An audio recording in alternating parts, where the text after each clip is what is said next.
আর পড়াশোনা কষ্টের জিনিস।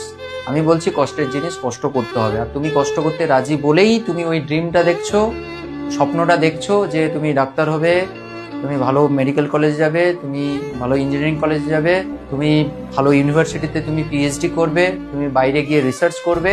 এই জন্যই তুমি এই স্বপ্নগুলো দেখছো, তাই না? কারণ তুমি হার্ডওয়ার্ক করতে, তুমি পরিশ্রম করতে প্রস্তুত। এই জন্য এখানেই কিন্তু তোমার সঙ্গে অন্যদের ডিফারেন্স ক্রিয়েট হবে, এখানেই তুমি অন্যের থেকে এগিয়ে যাবে যদি তুমি এখন থেকে সিরিয়াস হও। ক্লাস 11টা ভীষণ গুরুত্বপূর্ণ, অনেকবার বলেছি, হাজারবার বলেছি, লক্ষ লক্ষবার বলেছি, আবারও বলছি। ক্লাস 11টাই হচ্ছে তোমার লাইফ ডিসাইডিং একটা ইয়ার। ক্লাস 11 ঠিকঠাক থাকলে 12-এ এমনিতেই সবাই পড়াশোনা করে, তার কারণ 12-এ বোর্ডের এক্সাম রয়েছে। কিন্তু 11টাই সবাই ঠিকঠাক করে পড়ে না বলেই তারা অন্যদের থেকে অনেকখানি পিছিয়ে যায়। একটু এফোর্ট মারো, হয়ে যাবে। কিন্তু বললাম ভালো কিছু করবে।